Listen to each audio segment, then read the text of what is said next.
Hello, my name is Anita Helene Hall, and I'm Secretary General of Norwegian Mineral Industry. Norwegian Mineral Industry is a branch organization for companies within the whole mineral sector in Norway.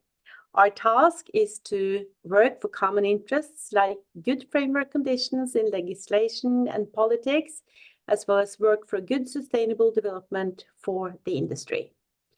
Our members are companies that operate in Norway, and several have also foreign ownership. And one example of this is the Australian company KNI, which works with opportunities for the extraction of battery minerals in Norway. And we will hear more from this exciting company a little bit later. Norway has a long history in mining. We are blessed with a country full of natural resources, and this characterizes our history and our economy. One of our resources is minerals, and mining became an important industry already from the 15th century. Since the 1960s, Norway has been strongly influenced by the discovery of large oil resources in our sea areas.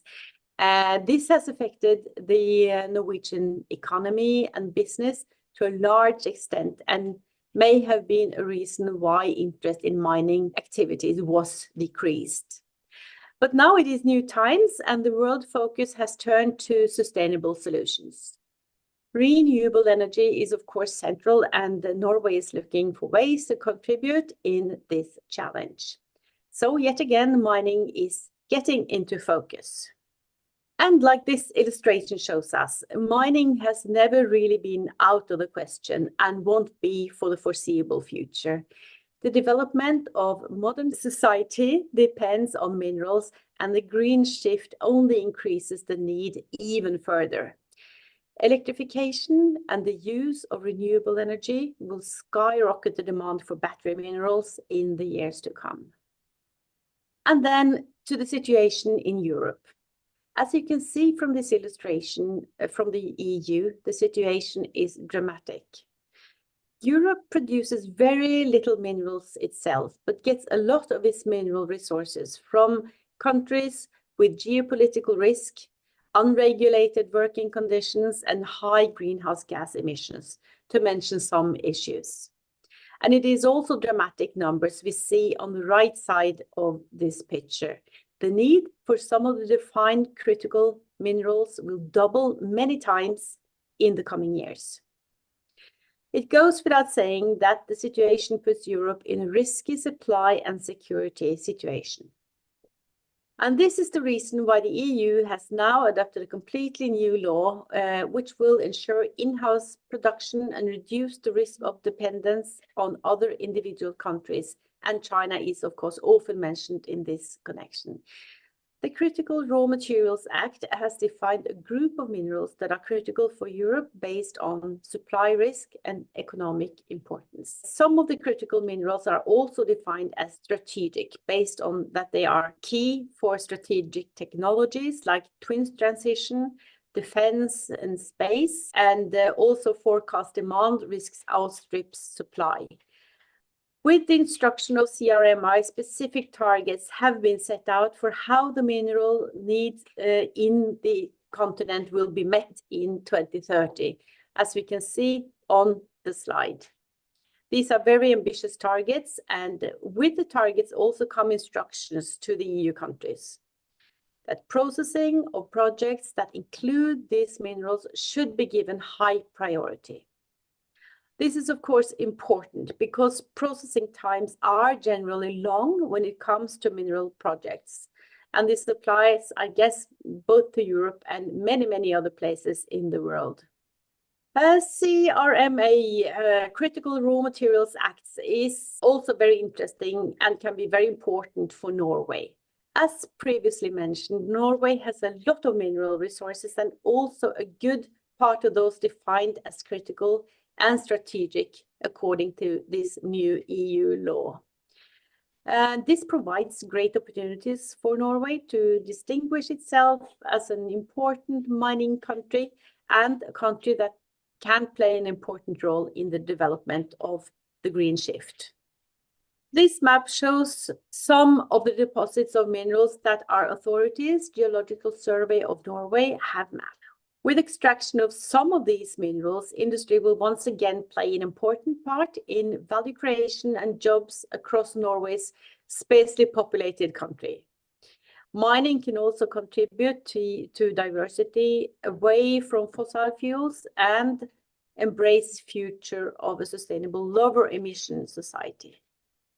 Our Norwegian politicians and our government have also seen what opportunities these resources can give our country.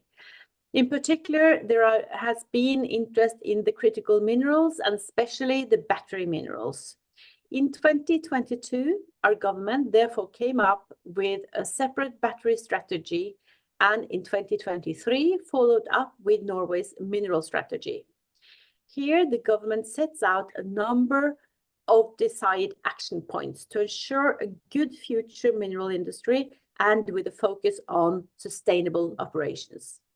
And here I would also like to mention that we in Norway are in the process of adopting TSM, as also you do in Australia. TSM, towards sustainable mining. And this means that good cooperation has already been established between our two countries around sustainability.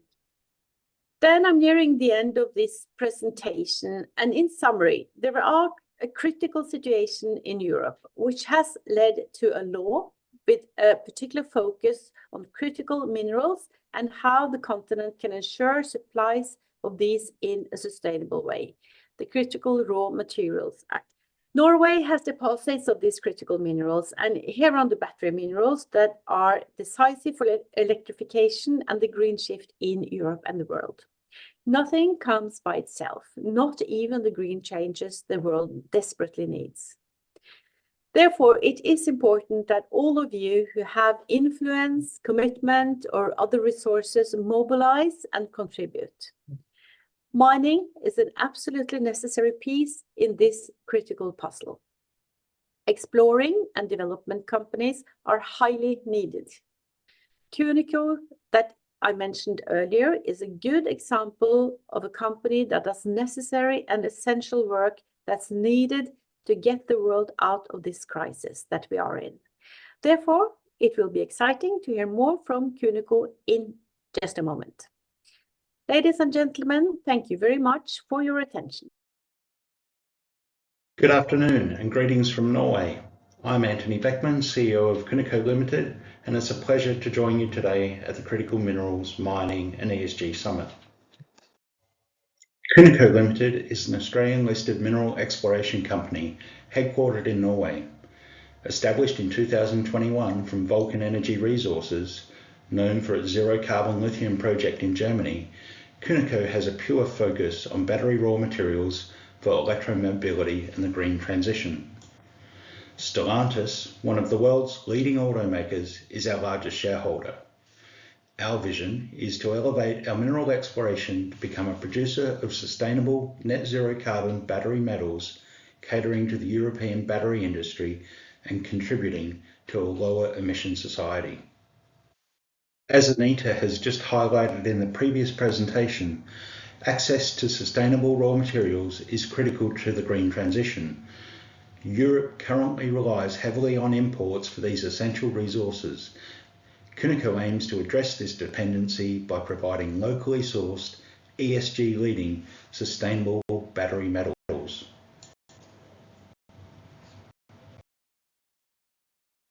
KNI has several strategic projects in the Nordics, including the Ringerike project, approximately 40 kilometres from the capital of Oslo. This project, similar to Voisey's Bay in Canada, features a series of intrusions prospective for mineralisation, several of which have historic mines and workings. Recently, we've focused on the brownfield Atelian mine, identifying a substantial high-grade resource and abundant disseminated mineralisation. In April, we announced a maiden inferred resource of 23 million tonnes of nickel, copper and cobalt, and our further exploration activities aim to increase this resource significantly in the coming months, with recent geophysics also indicating further high-grade potential. Our local exploration team are currently busy with fieldwork at other sites across Ringerike, which, with its Voisey Bay conduit-style mineralisation, offers district-scale potential for further discovery and the promise of long-term production of critical minerals. Our other projects include our Trondelag copper-zinc projects, featuring high historical production grades and promising exploration results.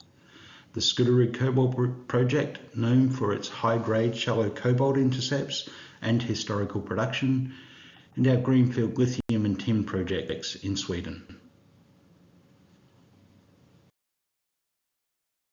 Our target development timeline for Ringerike includes resource expansion and metallurgical testing in the short term, progressing towards feasibility evaluations and environmental impact assessments in the coming years. This enables us to move into the mine development phase, progressing Kuniko towards mine operations from 2030. This timeline is ambitious but achievable with our knowledge of the Norwegian mining and regulatory environment, and is of high strategic importance to Stellantis, and also align with Europe's Critical Raw Material Act, requiring 10% of raw materials to be sourced from within Europe from 2030. While recognising the need for critical minerals is fundamental to the green transition and energy security, we also acknowledge that our activities now and in the future are not without impact. Our sustainability commitments include a net zero carbon goal and transparency on greenhouse gas emissions, making us one of the few, if not the only, exploration company to actively measure and report its emissions from exploration activity. Life cycle assessments of production processes guide us from an early stage toward lower impact solutions. We are on the expert group for the implementation of towards sustainable mining in Norway, while our environmental focus is also on waste management and biodiversity protection. Our stakeholder engagement involves an ongoing collaboration and dialogue with our local communities and governments regionally and federally. And innovation, where we've aligned with strategic partners of zero-emission mining equipment and low-carbon explosives for future operations. Kuniko's value chain vision is to elevate Ringerike as a keystone in Europe. Leveraging Norway's advantages in critical mineral resources, market proximity and clean energy, we aim to deliver battery products to Europe with world-leading ESG credentials. Our vision of an integrated mine to battery material supply chain aims to produce battery chemical end products using sustainable hydrometallurgical processes, significantly reducing waste and emissions. Our strategic location near Oslo and partnerships with industry leaders like Stellantis ensure market access and drive our ongoing innovation. By focusing on an innovative and sustainable supply chain, Kuniko is positioning itself to support Europe's green transition and reduce dependency on imported raw materials. Europe is mobilising to secure its needs for ethically sourced, responsibly developed critical minerals, and Kuniko is responding. Despite the challenges posed by the complex geopolitical environment, we believe collaboration is the key to building robust and sustainable value chains. Our partnership with Stellantis and our strategic approach to the Ringerike project provides an example of this commitment to a low-emission, value-adding solution, while being in harmony with the irreversible energy transition, sustainability and security goals of both Norway and Europe. We look forward to the shared journey we all have toward realising a more sustainable future, strengthened through strong collaboration across value chains and stakeholders. Thank you for your attention.